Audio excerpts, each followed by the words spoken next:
In 2017, when Trump came into the White House for the first time, on day one, he signed exactly one executive order. It was targeting the Affordable Care Act.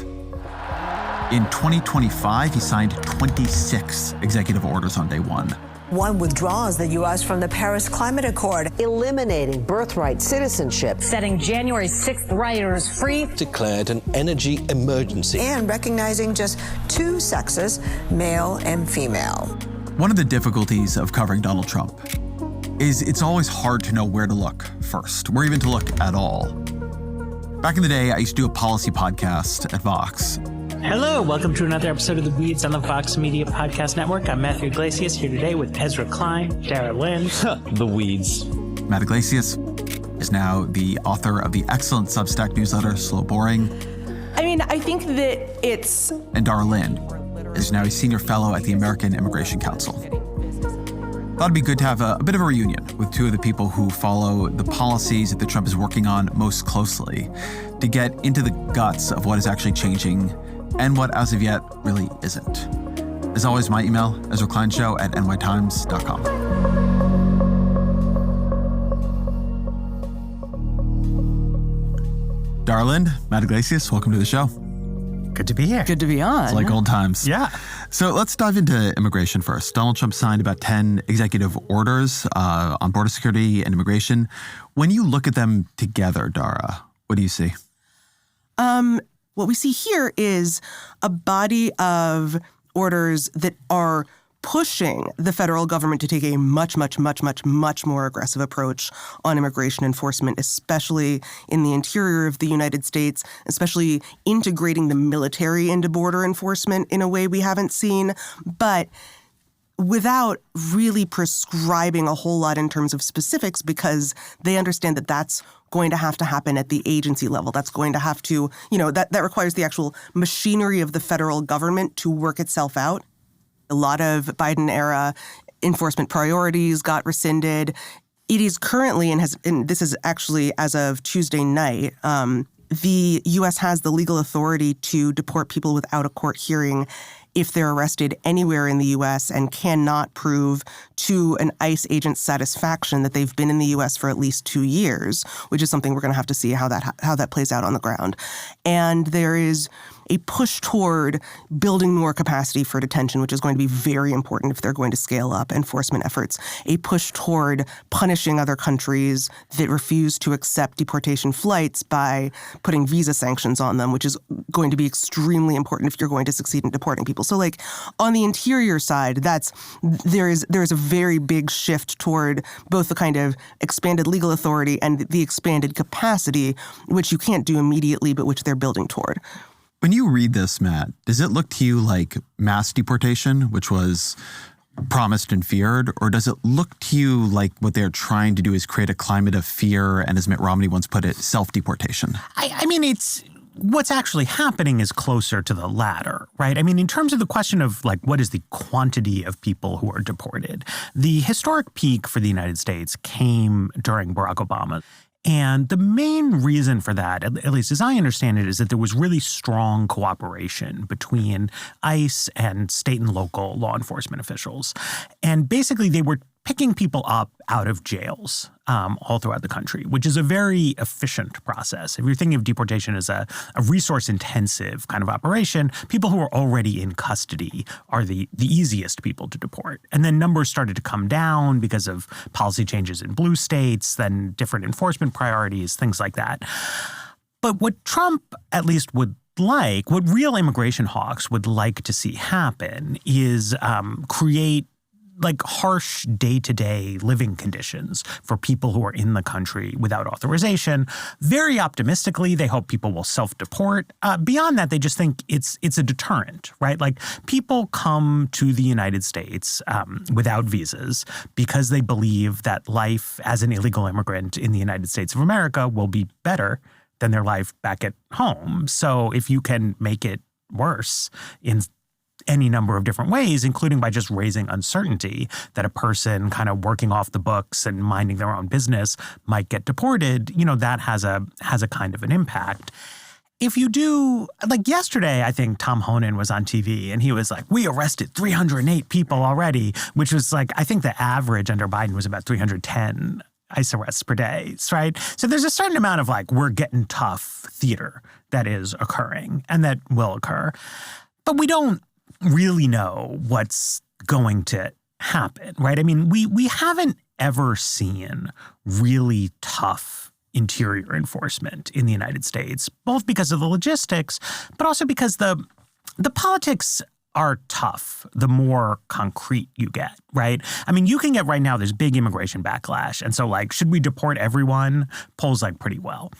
You know, go into a restaurant that you like and ICE has like deported the guys washing the dishes and now the restaurant's closed and one of them is married and he's got, kids who are American citizens and there's like a sad story in the newspaper. That's where you get into more difficult things. And it's why Trump always talks about criminals. Because he's always talking about criminals, which is like, I think, an easy sell, right? Somebody who, in addition to immigrating illegally, has committed non-immigration crimes. But the impetus behind these orders is to try to say nobody is safe, right? Like everybody better watch their back.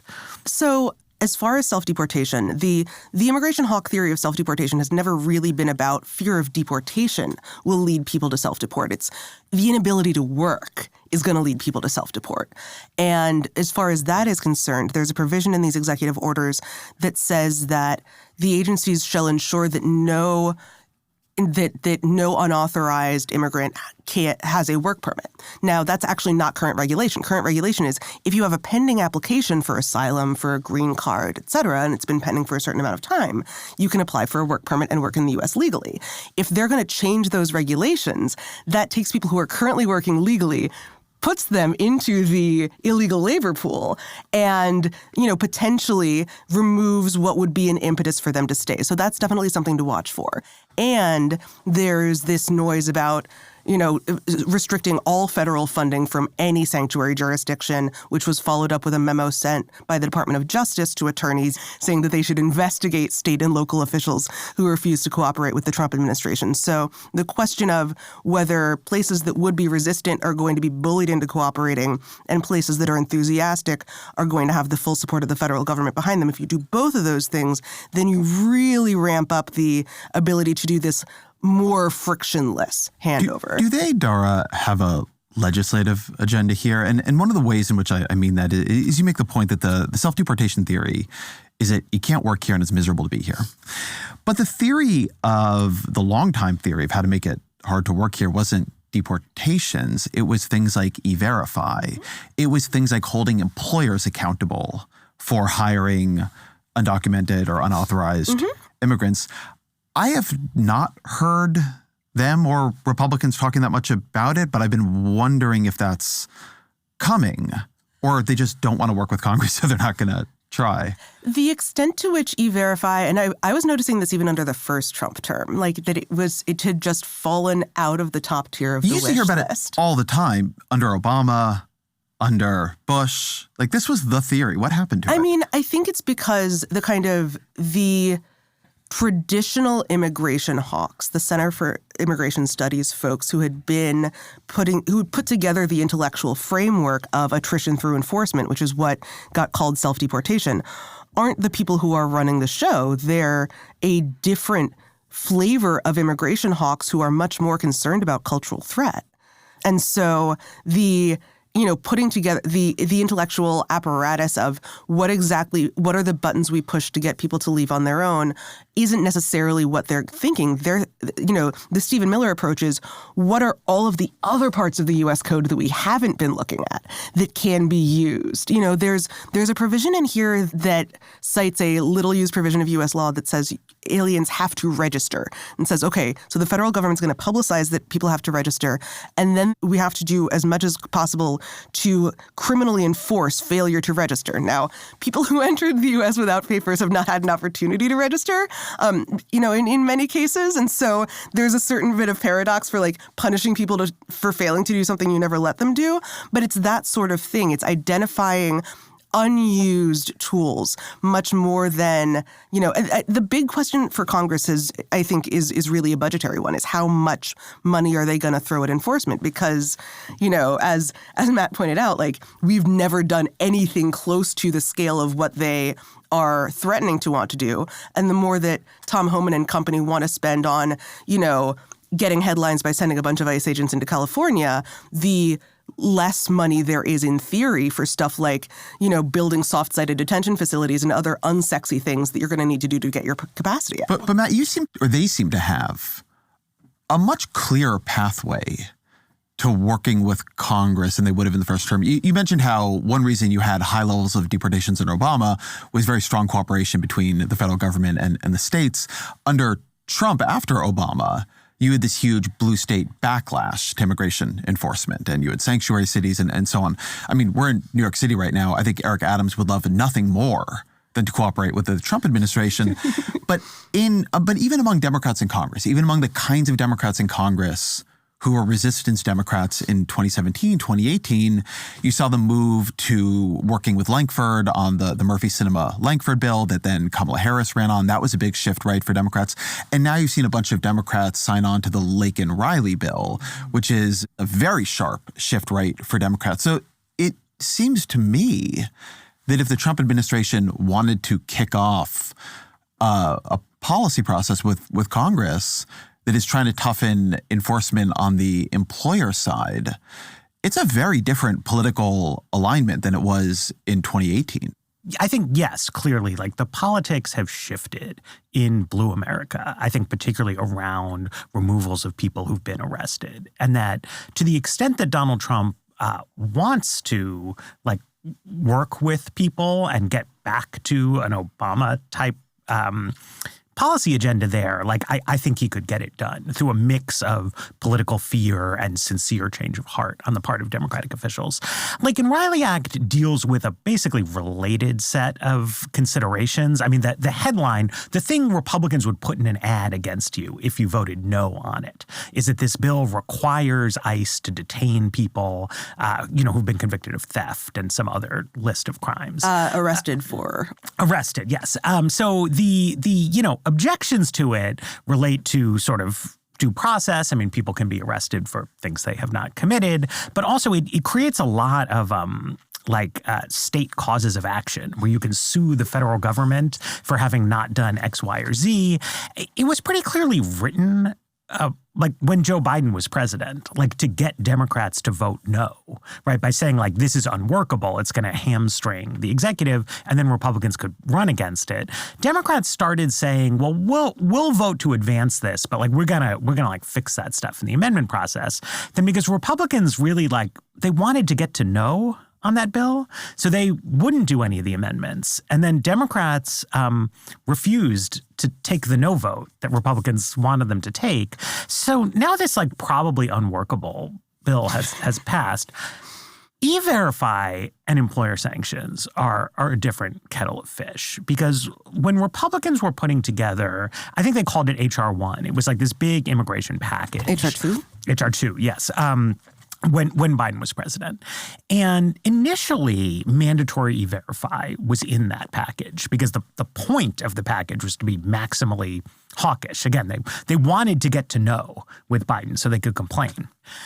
But that's a sticky point for Republicans, and it raises the question of where does Trump want to go with this ultimately in terms of workplace raids, other things that are bothersome to the business community versus just kind of picking fights with progressive mayors and governors about local law enforcement cooperation. Dara, the piece of this that people I think have heard the most about is the executive order on birthright citizenship.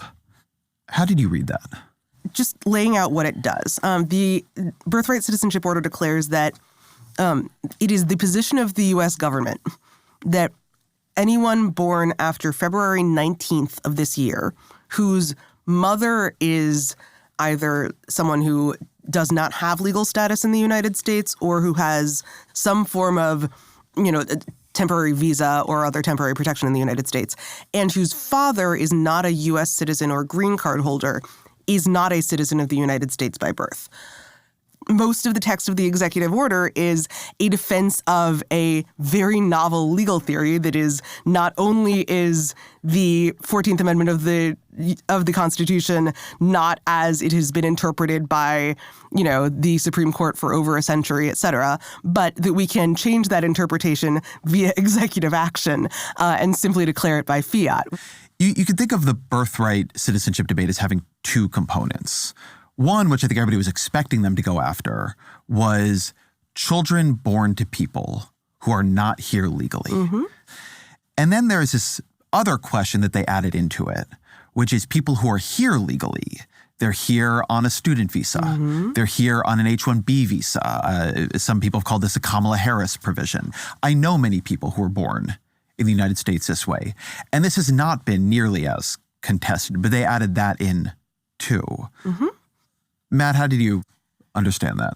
I think that part of it, and you saw this back when during the they're eating the dogs, eating the cats controversy, which is that the sort of MAGA movement has tried to redefine people with things like temporary protected status or people with asylum applications, in the process as illegal immigrants, right? When in a legal sense, it is not illegal to arrive without a visa and then benefit from a grant of TPS, et cetera, et cetera, et cetera.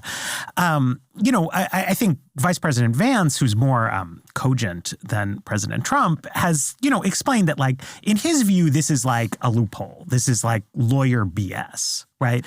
And so I think part of the intention of this expansive order is just to sweep all those people in.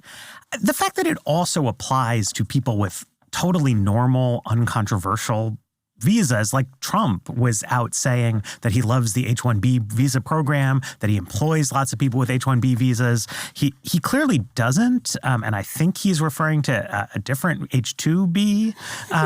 There's never been a question that you are allowed to come to the United States on a J-1 visa. You're allowed to come on a student visa. And then, people get into relationships, particularly people with employment-based visas are often here for many, many years before they get a green card.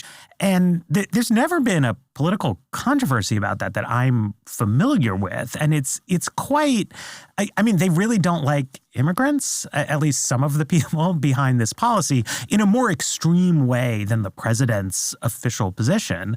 And I think they are signifying that. And people should rightly read into that something I think a little bit menacing about the ultimate intention. Are they just creating a piece of this? It could be lopped off in the courts or even just in public debate. Or the extreme position is that you don't want to have birthright citizenship for people here on student visas and H-1B visas. But the position then you're left with, which is the one they really care about, is you get rid of it for the children of unauthorized immigrants. So I don't think so. And, the reason I don't think so is because, yes, we've never had a big political controversy around people on student visas having children, but there has been political controversy around people on temporary visas having kids in the United States. When Trump was running for president the first time in 2015, 2016, there were a couple of news cycles about birth tourism. And, the practice of getting a tourist visa, spending that, often spending that time at a designated resort for this purpose, having a child during the time you're on the 90-day tourist visa, and then that child, who is not necessarily raised in the United States, but is raised in, whatever their parents' home country is, has the benefit of U.S. citizenship at some later point should they choose to act on it. And that is, that was a very big target of the kind of Bannon wing of the MAGA movement, which is very concerned about the lack of assimilability of, in particular, Asian highly educated immigrants who are, taking jobs that could otherwise go to disadvantaged Americans. And so I think that it's not obvious to me that if you bisect that and say, well, we really only care about children of unauthorized immigrants, that really does satisfy everyone, because the question of birth tourism has been tied up in the question of birthright citizenship as the Trump, as Trump world has understood it over the last Doesn't decade. The existence of birth tourism suggest there is something indefensibly broad in the way that the citizenship has been interpreted. I am as pro-immigrant as you, I think, can possibly be. And I think that's abusive of the rules.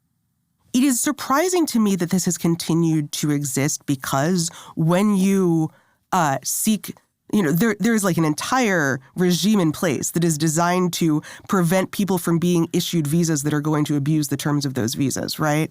And so I am surprised that there hasn't been more of a crackdown on, excluding countries from the visa waiver program if they have a history of birth tourism, more aggressive, interviews at consulates about like, gee, I noticed that this 90-day window, it seems like pretty definite. You're really staying for the whole 90 days. Can you talk more about what you're doing during that time? And like more, because there's so much discretion to the State Department in denying visas, in theory, you could have an enforcement-based approach to that doesn't change the law. So that's, I think what we're identifying is a policy problem. So I see where you are. I just think that it's reasonable to talk about like a solution on the scale of the problem. I take that point, but obviously they don't want a narrow solution to the most egregious of the policy problems. What they want is a big debate about what it means to be a citizen. And Matt, I've been thinking about our long career in journalism, and you both probably remember covering immigration in the, I don't know, I call this like the 2005 to 2015 period. Mm-hmm. And back then, it was much more common to talk about illegal immigrants. Mm-hmm. And then you get a lot of email from people in the immigration advocacy community and also just people and say, listen, that's a really dehumanizing way to talk about this. Can we say, it's better to say undocumented immigrant, unauthorized immigrant, sort of eventually it's made its way to yard signs, right? No human being is illegal. You can talk about illegal immigration, but not illegal immigrants. And behind this linguistic change, I think really did come a change in the Democratic Party's affect towards illegal immigration. Mm-hmm. That illegal immigration, unauthorized immigrants, moved from a really big policy problem to solve, then during the Trump administration particularly, to a disadvantaged class to protect. And this feels to me like the argument that the Trump administration is at a very core level across both some of the enforcement and some of the birthright moves engaging, which is how should we feel about these people who are here illegally? Are they people we should view with sympathy and try to protect? Or are they an invasion, a horde, or at the very least criminals who have abused our system and need to be treated the way we treat other criminals, which is with punitive measures? I think that Trump has basically won this argument, that he has gotten, I shouldn't actually say Trump, because in a lot of ways, Greg Abbott was more like the key figure here, but got Democrats to admit that they in fact think it is undesirable to have sort of unlimited quantities of people arriving in their jurisdictions in an irregular manner. And you see that in the Laken Riley vote count. You see it in the Murphy-Langford bill. You see it in the executive orders that Joe Biden issued. And, to an extent, I think that was always reflected in some of Biden administration policy, but it only very much at the end became like what they would say they were trying to do. The interesting question for Trump, and I think people who win elections face this divide all the time, is do you want to make the most durable policy change that you can, or do you want to kind of have fights about things? Because I think clearly if the president of the United States really, really, really wants to shine a spotlight on birth tourism and say we need a bipartisan legislative solution to create some kind of denaturalization process for egregious abuses of this, whatever it is, I think it's tough for swing state Democrats, for anybody, for me, for you, for anybody to say no, birth tourism is amazing. We want to encourage this, right? The more things you stack onto the pile, the easier it is for everybody to say no, right? That we're going to basic 14th Amendment principles. We're talking about people on completely normal work visas have all sort of been lumped into this. It's really easy for Democrats to reject this order the way it's been written because it's so broad. But that also means that Republicans can have a fight about the order, right? They can pick the strong cases. Democrats can pick the weak cases. Nothing will get done. I think they'll just lose in court. I mean, the constitutional argument they're going with here is risible, in my opinion. But this is the first time, I think, in our long association together, I've heard you suggest that the fact that a constitutional argument is risible will mean it will lose in court.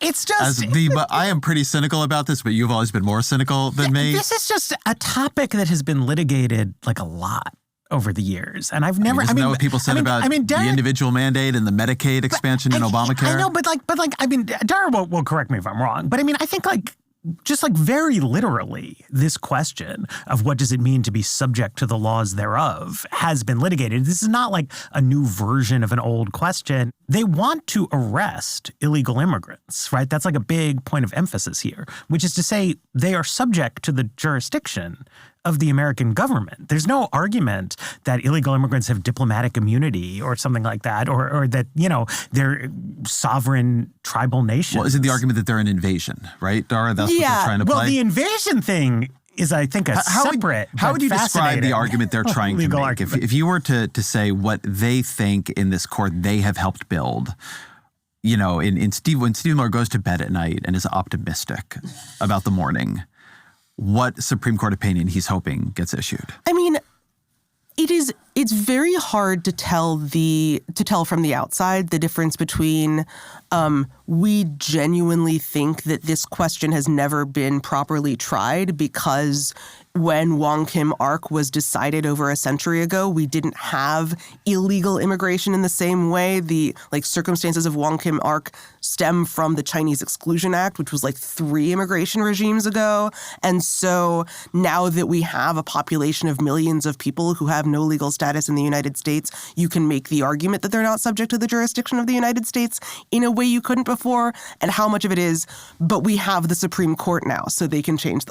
I genuinely don't know if we can tease those two apart, and I don't know how much it matters to do so, right? Ultimately, the arbiters on how much Calvin ball we're playing with constitutional law are the people in robes. And I agree with Matt that they would have to be playing a whole lot of Calvin ball in order to side with the administration on this. I think the other question here when we're talking about the kind of broad politics of how do we talk about unauthorized immigrants is that we have a wave of new arrivals of people primarily entering through the asylum system over the last decade. The growing population of people with temporary protections, such as TPS, such as these Biden parole programs, who are also more recent arrivals. And you still have the unauthorized immigrants that you had 10 years ago who have been here 10 years longer and who, for the most part, still haven't had any point of access into the immigration system. And so as we've talked for the last 10 years about immigration as being a border asylum issue, and I think Matt was calling this out years ago, that created political problems for Democrats because it took a population that had been here for a long time and made them feel like they were being shunted aside in favor of more recent arrivals. But it also means that they're now in danger of getting lumped in as invaders. And I think that the invasion, the legal aspects of the invasion argument are really hard because they're primarily military, and I'm not an expert in that. But I do think that it is very important for the birthright point, that it's building the rhetorical case that they aren't subject to our jurisdiction. They are trying to come for us. So I want to move to the economy. When Donald Trump was running for president, one of his very strongest arguments was that everything got very expensive under Joe Biden. Mm. He has himself said that the price of groceries was a very big part of why he won the election. When you look at what Trump said in his inauguration speech, when you look at the executive orders, when you look at what they've at least said they are doing, what agenda emerges for you on the cost of living? Well, they are clearly hoping that increased domestic energy production will have benefits for cost of living. I mean, that's the part that you can connect the dots on. I mean, I think experts have some skepticism about that. On the groceries, there's really not not a lot going on here. In the orders, it's like literally nothing. I could have suggested some things for them if they wanted to. So like the Biden administration, for example, like raised like wage floor standards for agricultural guest worker visas. It was like the only restrictionist thing that they really did, and you could put that back down, make things cheaper. Well, let's hold on the energy piece because he did do a lot on energy. Yes. And it's not crazy to say that increased energy production would be good for American growth and bring down prices. I think people forget this, but it took him months to leave the Paris Climate Accords in his first term. I mean, they moved much more slowly in their theory of what to do on climate and energy back then. Elon Musk was very angry about it. Elon Musk was very angry about it, yes. Elon Musk had some very different views back then. The theory now is you can increase domestic production. Domestic production of fossil fuels, which is what they're targeting, is currently at record levels. It has never been higher in American history. How much headroom do they have here?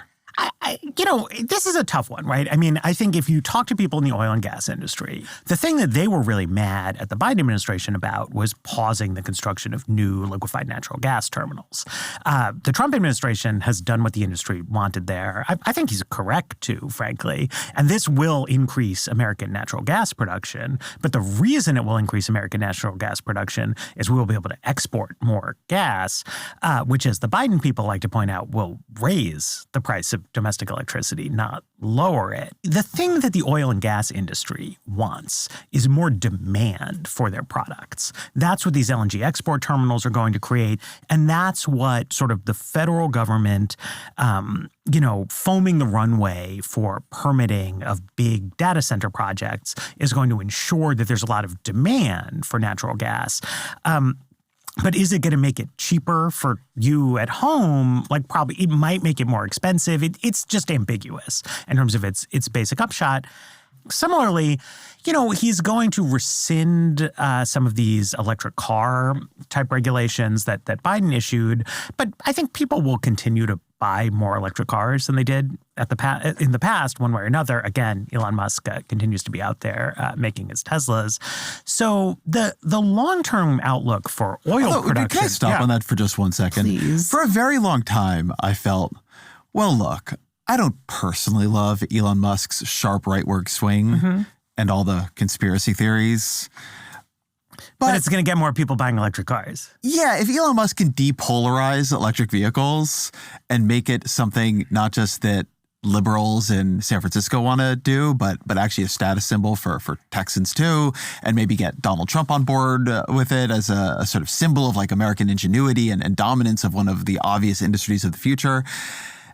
And it's not like Trump is outlawing electric vehicles, but Elon Musk becoming the central consigliere to the Trump administration and his central, in theory, industrialist concern is the rapid adoption of electric vehicles. And Trump's main policy on electric vehicles is to roll back the regulations that were accelerating their adoption.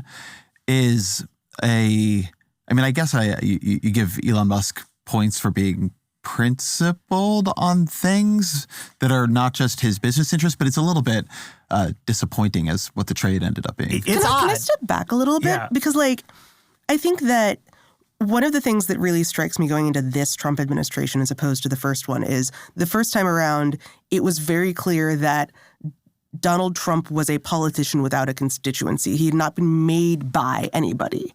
And so there was nobody who was going to haul him into a room and say, we brought you here. If you don't listen to us, we will end you.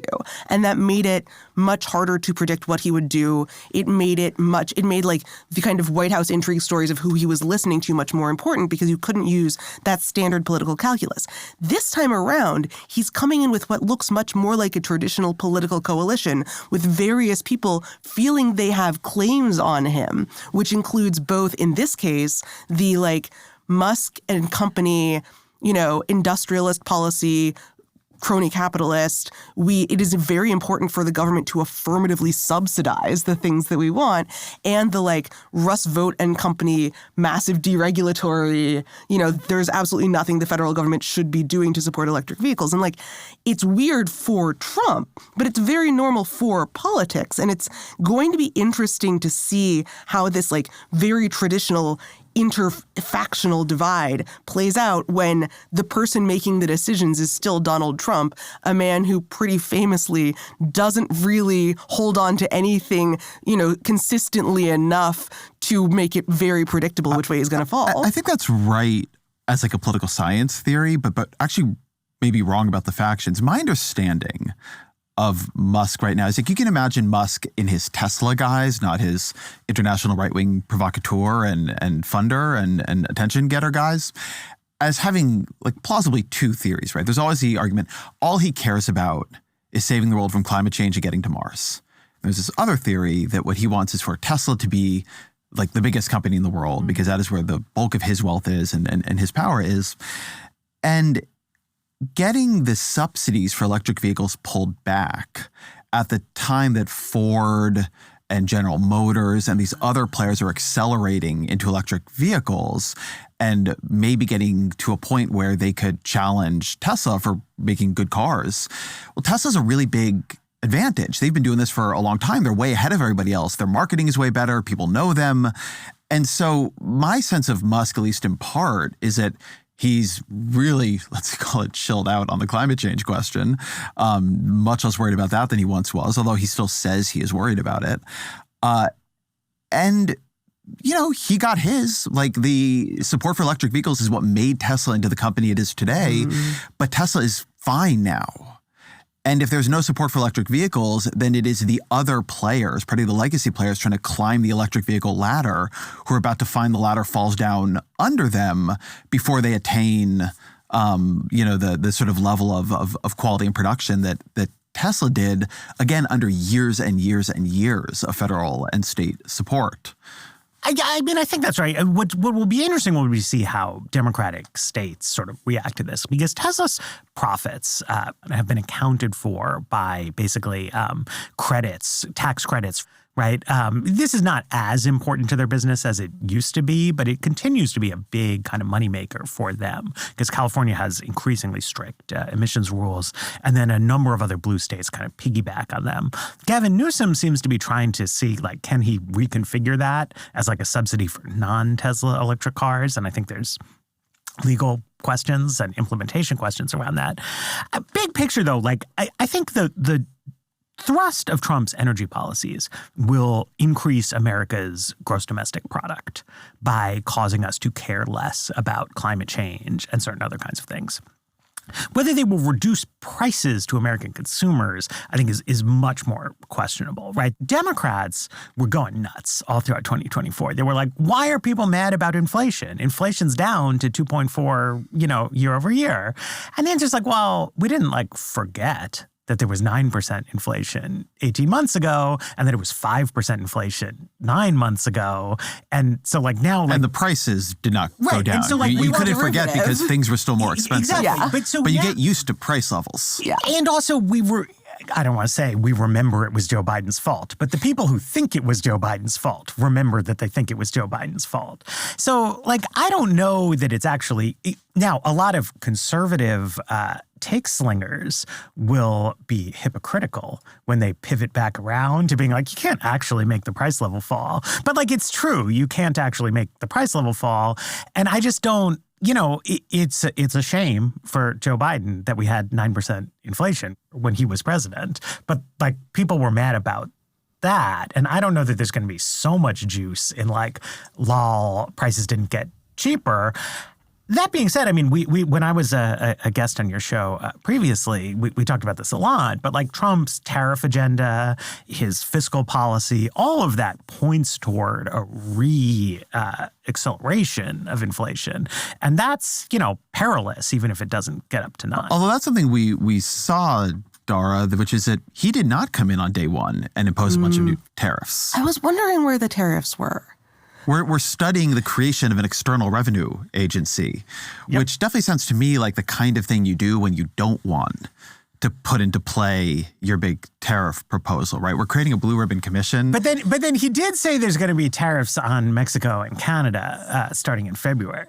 One of the questions on tariffs has always been, does Donald Trump really, really, really want to find a way to get to yes on tariffs? Or does Donald Trump love the ability to come into a negotiating room and say, if you don't give us everything we want, we'll tariff the hell out of you? Like, this is, the arguably the signature policy win of Trump's first term on immigration was getting Mexico to agree to accept large numbers of people across the border who were waiting for asylum hearings in the United States, which he accomplished by threatening Mexico with really punitive tariffs for months and months and months. So, I think that this is all consistent with we're using tariffs as a big stick. Yep. And now that Marco Rubio is actually Secretary of State, he gets to play good cop and go in and tell Claudia Sheinbaum, here is the way that you can avoid these tariffs that the president really wants to put on you, but I have your back.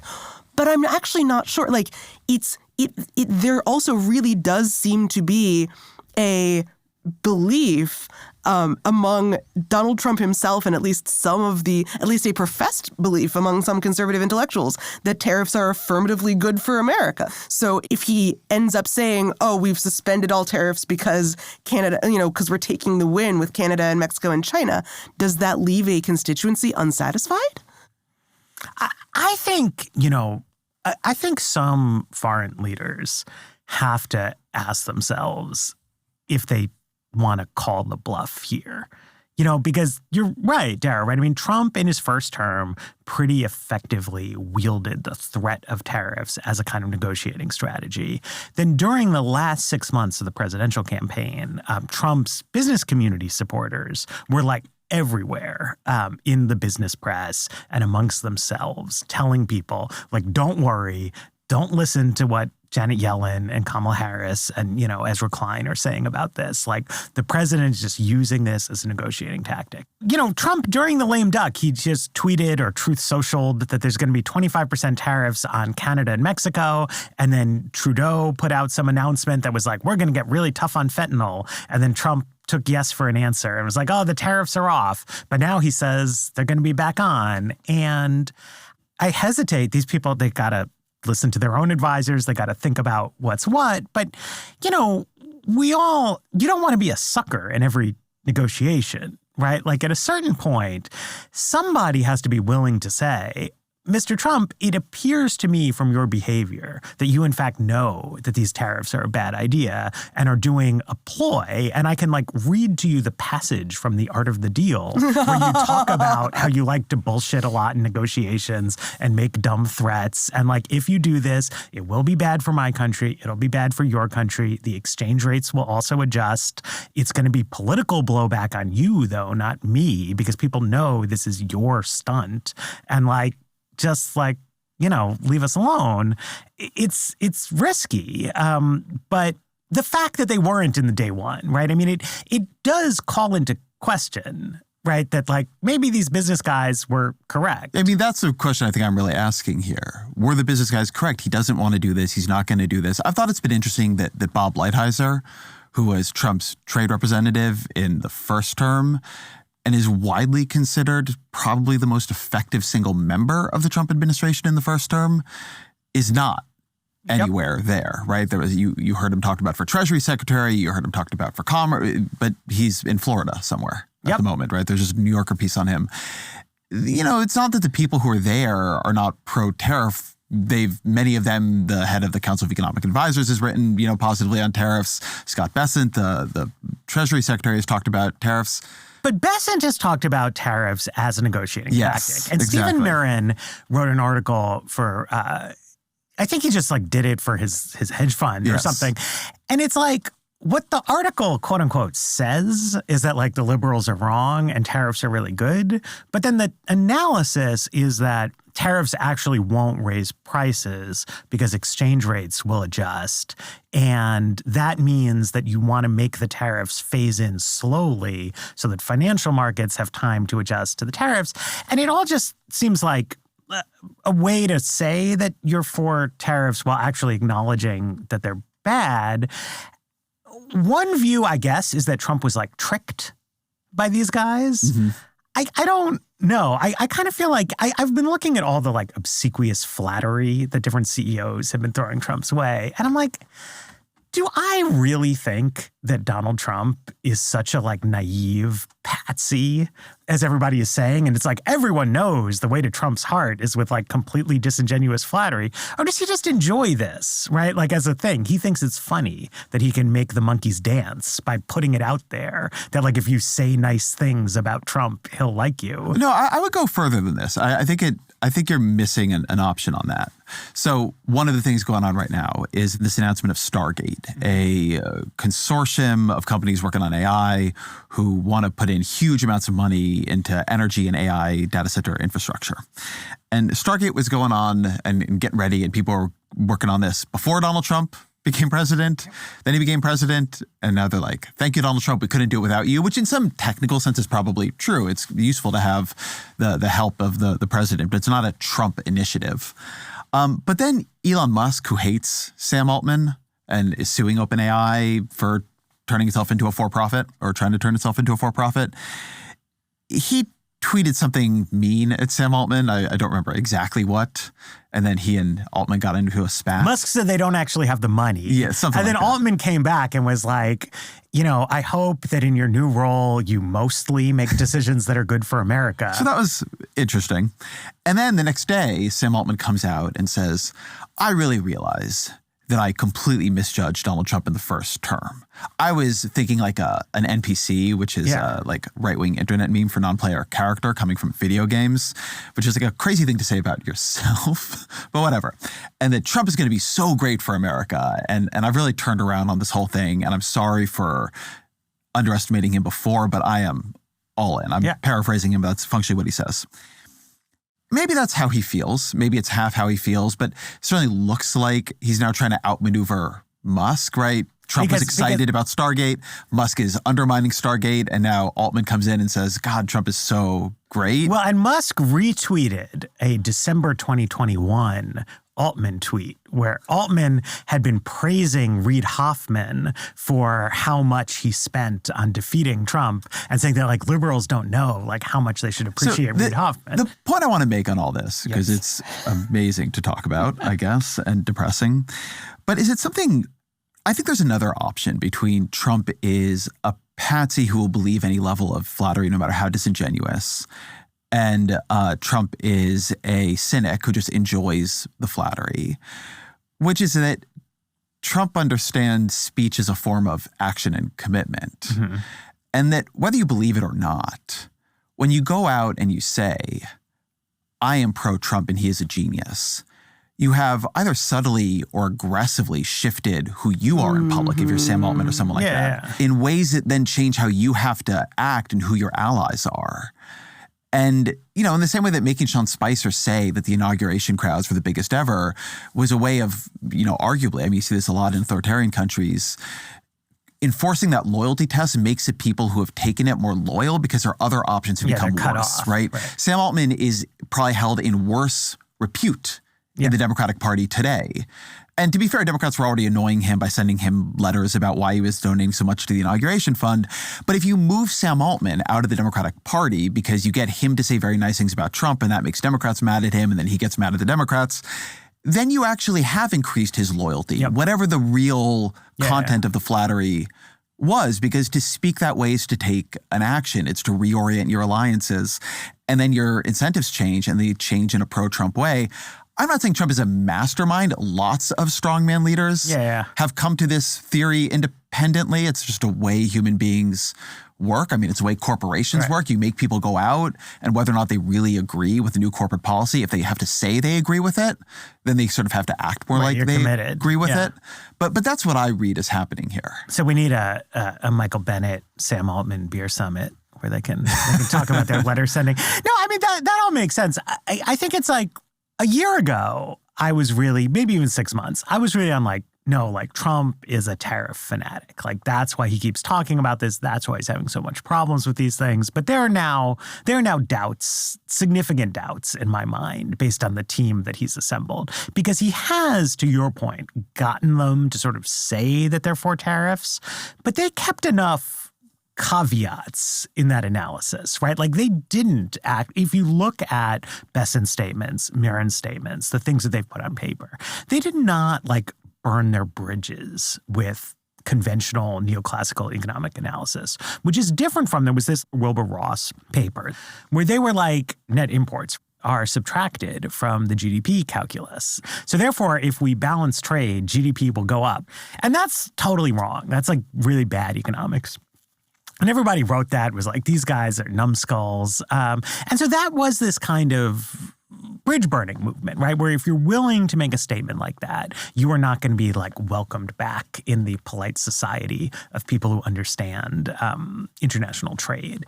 Whereas like this Mirren thing where it's like, well, it might generate some revenue and the equilibrium price effects are not actually that large. That's like, I think not what most people think, but it's reasonable. All of this is unpredictable. My wife and I are thinking about buying a new car. We were asking ourselves, like, do we need to rush out and get it before the tariffs come in? And we're like, I don't know. It's like exchange rate might adjust. Like, we don't know what's going to happen. There could be retaliation that actually makes things cheaper. The world is complicated. And like on that level of tariff defense that they've come up with is respectable enough that it just kind of makes me think like maybe this is just for show. And, you know, I'll eat my words when imported fertilizer all has a 20% tax and nobody can buy bananas. But the question of predictability is what like I cannot get my head around, though, because like in economics as it's understood, like, and I didn't think this was particularly controversial. Like the fundamental insight of law and economics is that firms require predictability from the government in order to make internal decisions. Not knowing whether there are going to be tariffs on your products or whether you're going to have to, you know, devote a tremendous amount of, you know, attention capital to flattering the president and having your CEO do that instead of a lot of other things your CEO could be doing. Like, you can imagine that being a problem. It does seem to me that, like, at a certain level, there should that like the inability to know whether there are going to be these massive tariffs has to have some kind of knock-on economic effect, right? But only if you buy that it only has a unpredictability effect if the business community actually acts like it's unpredictable. But I think they've all persuaded themselves, perhaps correctly, that it's not unpredictable. That you might have specific tariffs. And we've already been having tariff back and forth with China for some time, including under Biden. So I think there is an expectation that you're going to have tariffs on China. Those might go up. That's probably somewhat priced in. But, you know, the business world is not acting like we're going to have 20% tariffs or 10% tariffs on everything. If it happens, then yeah, that's going to be a hit. In part because they're not preparing it, that's actually a hedge against it happening in a strange way. Like the worse hit you can persuade Donald Trump it will be to the stock market, the less likely he is to do it. Like you could really imagine a day where there's a big Wall Street Journal story and it says, on Monday, the tariffs are happening. Yeah, it's happening. It's on. And then it's going to be a crash. And then there's a 3.5%, you know, there's some significant drop in the Dow. And then all of a sudden they're not happening on Monday, right? That's a thing I a little bit think is going on here. By acting like it's not happening, you probably make it a little bit less likely that it happens. One of the other dogs that is barking a little bit more quietly than it was maybe a month ago, in between Donald Trump winning and Donald Trump taking office, we heard a lot about DOGE, the Department of Governmental Efficiency. Sure did. Co-run by Vivek Ramaswamy and Elon Musk. And they're all over X and having big debates about H-1B visas and, you know, what spending to cut. And there was a big Wall Street Journal op-ed they did where they said that they were going to advise Doge at every step to pursue 3 major kinds of reform: regulatory rescissions, administrative reductions, and cost savings. Musk talked at times about cutting as much as $2 trillion from the federal government, then said, maybe you don't get quite there, but you cut $1 trillion. Now we see the EO on Doge. Ramaswamy is out. And the executive order's mandate is, quote, modernizing federal technology and software to maximize governmental efficiency and productivity. Mm-hmm. What happened there? It's a little bit hard to say. So literally, right, it was the Obama administration created the United States Digital Service. Yes.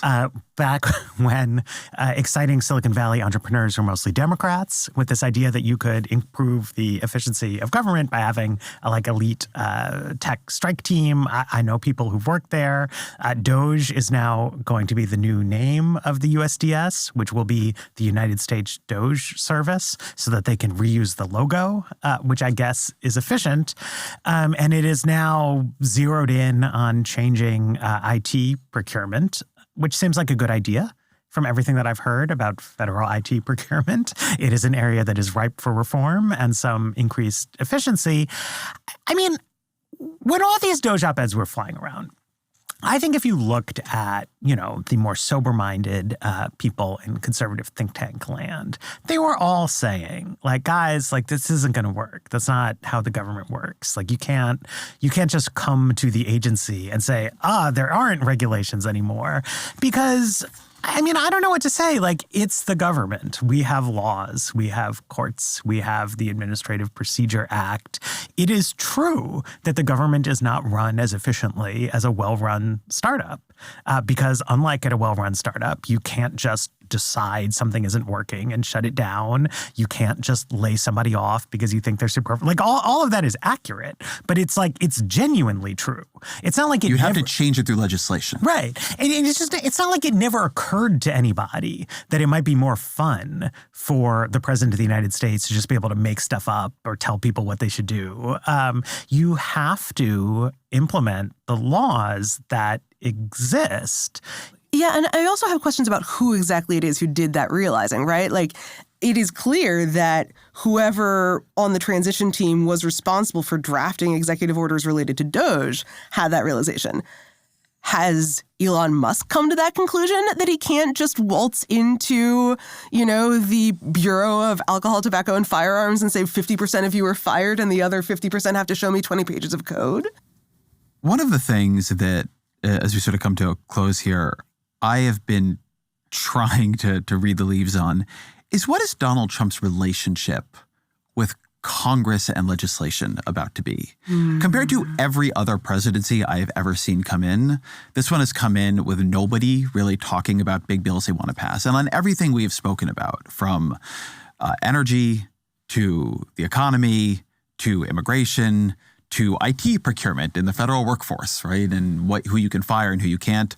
All of that could be much more ambitiously reshaped through legislation. Yep. We know in the background that Mike Johnson, with his extremely narrow majority, is working on a tax bill.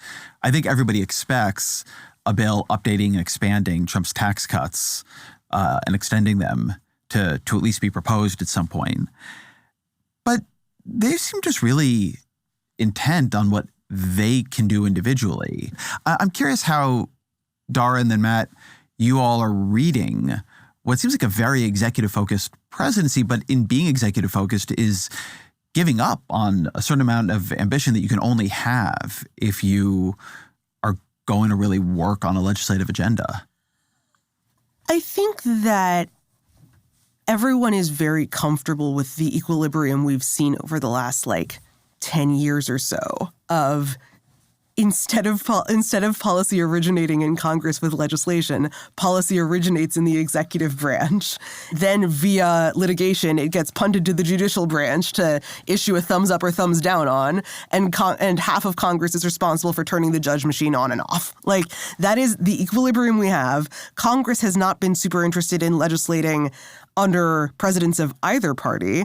And so it is not that surprising to me that an administration that is very focused on areas where there is a lot of executive leeway in terms of, trade negotiations and immigration enforcement has the general attitude that they're going to see how far they can get with the executive branch and know that Congress isn't going to stand up for its prerogative as the legislative branch and try to stop them from doing things that might have been seen as quasi-legislative action in the past.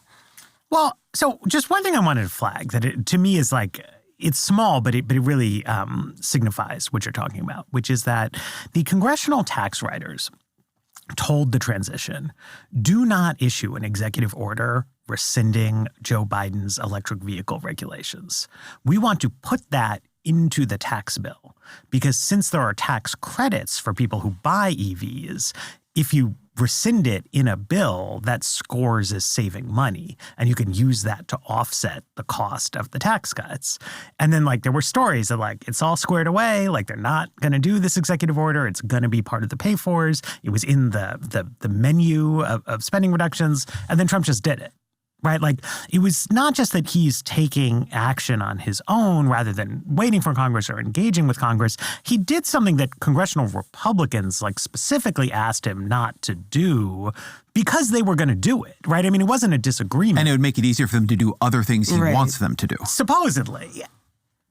And I think, I think the paradox of Trump as leader of the Republican Party for a long time now is that he is just not as interested in changing American public policy as the typical high-level politician is. It's been very politically potent of him to just kind of cut off the anti-abortion movement at the legs once it became politically inconvenient for him. He's a very dominating presence in Republican politics. Joe Biden spent a lot of time worrying about blowback from the left over various things and showing that he was delivering. But with Trump, the presence, the persona, the lib owning, the announcements kind of are delivering for his core supporters. And I don't think he stays up at night worrying if they wind up needing to settle for a temporary extension rather than a permanent TCJA. I'm really going to be in for it, But it's actually a really big deal. There's a reason earnest congressional Republicans would strongly prefer to find enough offsets to make this permanent. Because if you make it permanent, that makes life a lot more difficult for the next Democratic president. If it's temporary and a Democrat wins in 2028 or 2032, that's way better for the cause of progressive politics. It's not like Trump won't sign the permanent version or that he opposes this kind of thing, but he's clearly not that invested in this question of permanent policy change. And again, I mean, I was saying this about immigration stuff. I think he's made so much headway politically with this that he could get stuff done in a bipartisan way that overcomes the filibuster that is hard to reverse. But that doesn't seem that important to him versus the position taking, the sense of action. But he genuinely appears to be a much more forceful presence who dominates the scene. And he's really into that. And I don't know that he cares about the permanence that comes with legislation. I think that is a good place to end. Always our final question. What are 3 books you would recommend to the audience? And Dara, why don't we start with you?